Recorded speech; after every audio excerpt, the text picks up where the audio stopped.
यहाँ पे सालों साल से मैं आ रहा हूँ, मैं देख रहा हूँ कि यहाँ पे बहुत सारे फंक्शन होते ही नहीं। अभी ये यहाँ पे पहली बार हुआ कि सामूहिक मिलके मतलब पूरा गांव मिलके दिवाली का फरार करना।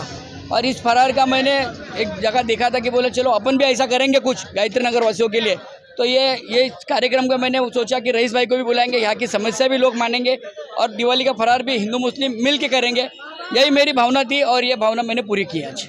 दिवाळी फराळ 2025 प्रथमतः गायत्रीनगरमध्ये आजपर्यंत असा कार्यक्रम झालाच नाही।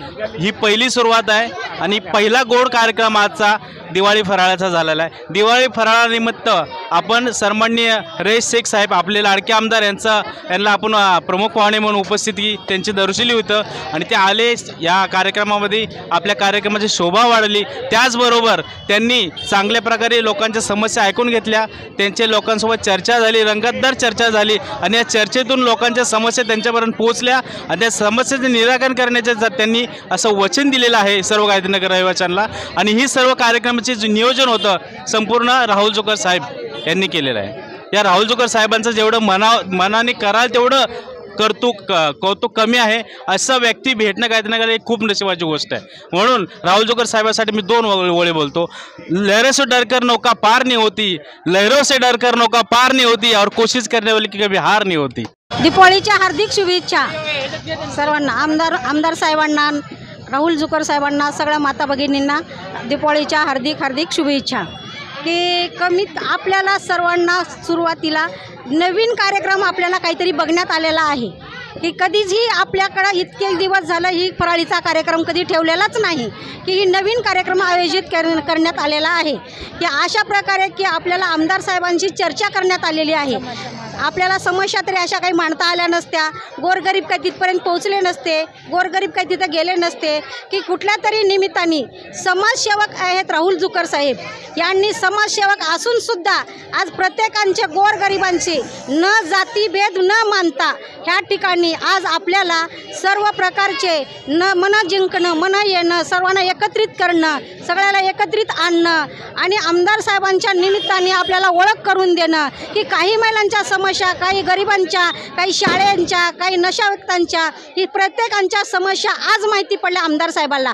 आपण जर आमदार साहेबापर्यंत इथपर्यंत कुणी जाऊ शकत नाही, ह्या ठिकाणी आपल्याकडे आमदार साहेब आले म्हणून आता आपल्याला ही सगळ्या समस्या राहुल जोकर साहेबांनी आपल्याला हे जाहीर करण्यात आलेले आहेत।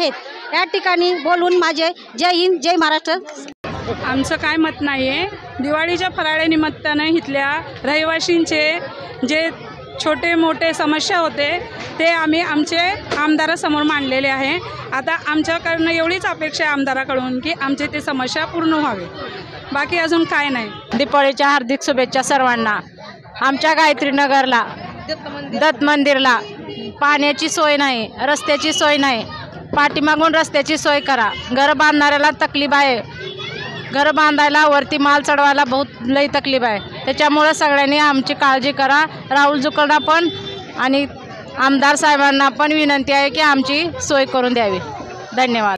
पुलिस स्टेशनच्या डाव्या साईडला गल्ली आमची एवढी बेकार होती, जाण्या येण्याची अवस्था नव्हती, लई बेकार होती एकदम अवस्था। मी म्हातारी माणसं जायला यायला तकलीफ होत होती, त्यांनी बनवून दिली टकाटक एकदम चांगली बनवून दिली। राहुल भाऊनं बनवून दिली, राहुल जोकर भाऊनं बनवून दिली। असं बघा, एवढी समस्या आमची की आणखीन 2-4 खंब लाईटीचे द्यावा त्या गल्लीमध्ये, चढायला उतरायला तकलीफ होती। आमदार होते, म्हातारी माणसाचं आम्ही चढायला उतरायला तकलीफ होती आम्हाला, त्याच्यासाठी 2-4 खांबे द्यावा लाईटीचे, एवढी विनंती आहे आमची त्यांना। ताई असं आहे की आज 15 दिवसापूर्वी ना माझ्याकडे विजय भगत आले होते आणि राहुलजी आले होते आणि मला कळलं की तिथे पाण्याची टंचाई आहे, तर त्याच्यासाठी 5 लाखाची निधी मी दिलेली आहे। तर 1 महिन्यात तुमचा ते प्रॉब्लेम सॉल्व्ह होईल आणि तोच तेवढी टेकडी राहिलेली होती।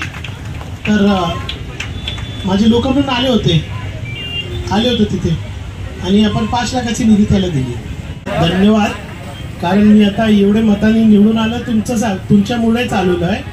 आपण खूप मला मदत केलेली आहे आणि ती जी शाळा आपण केलेली आहे 100% महाराष्ट्राची सर्वात चांगली शाळा आणि 100% डिजिटल आहे। ती पहिले का घेतली, कारण ती कम्प्लिटली बंद झाली होती। पण नायगावमध्ये आपण एक चांगली शाळा करणार आहे आणि एक आपला लहान फातमानगरपणे पण आहे, तेमघरमध्ये 4 अशी शाळा आपण घेतोय आणि 100% माझं सर असं मत आहे की मैं हिंदी में बोलूँ क्या? नाही बोला बोला चालेल चालेल मराठी बोला चालेल मराठी हिंदी। मेरी तो कोशिश है कि हर स्कूल में हम लोग जो है फंड दे रहे हैं। आप देखिए अभी आगे के स्कूल में भी काम चालू है। हाँ, नायगांव में 60 लाख का फंड दिया है। मेरी तो इच्छा है कि हर बच्चा किसी भी वर्ग का हो अच्छी से अच्छी शिक्षा पाए। आपने देखा होगा कि शिक्षा पे ही मेरा ज़्यादा ध्यान है, लेकिन एक एक करके हर स्कूल को हम लोग डिजिटल और देवी नगर के स्कूल के जैसा करेंगे। ऐसा है कि मेरे खुद का भाई टीबी और बहुत सी बीमारियों में गूंज रहा है, और मेरे चाचा भी थे, उनको भी तकलीफ थी, और गायत्री नगर में बहुत से रहवासी जिनको टीबी बहुत ज़्यादा में फैल रही है। नहीं, अभी आज मैं मानसरोवर में था, अभी चारिंद्रा में हम लोग जाने वाले, और हमने तो कई बार ये प्रश्न उठाया, असेंबली में भी उठाया, लेकिन महानगर पालिका की परिस्थिति आप भी जानते हैं। इसलिए मैं आपसे भी निवेदन करूंगा कि अच्छे मुझे अभी नगर से वोट देना, लेकिन उसका इंतजार नहीं करेंगे हम। चाविंद्रा के डंपिंग ग्राउंड के ऊपर जल्द से जल्द कोई ना कोई निर्णय लेंगे उसका। Thank you. गायत्री नगरमध्ये ह्याच्या पुढं पहिले कधीच असा कार्यक्रम झाला नव्हता की सर्वांनी मिळून एका गाव मिळून एकत्र येऊन दिवाळीचा फराळ करतील। ती माझी एक संकल्पना आज पूर्ण केली मी, आणि ह्या संकल्पनेसाठी मी आमदार साहेबांची वेळ घेतलेली, तेही आले, त्यांचेही मनापासून आभार मानतो। आणि गायत्री नगरवासियांना सर्वांना दिवाळीच्या खूप खूप शुभेच्छा आणि सगळ्यांचे धन्यवाद मानतो की ते या कार्यक्रमाला येऊन त्यांनी हा कार्यक्रम सक्सेस केला। हाय दोस्तों, मैं छोटू दादा T9 TV न्यूज़ को सब्सक्राइब कीजिए, लाइक कीजिए, कमेंट कीजिए और आगे शेयर भी कीजिए।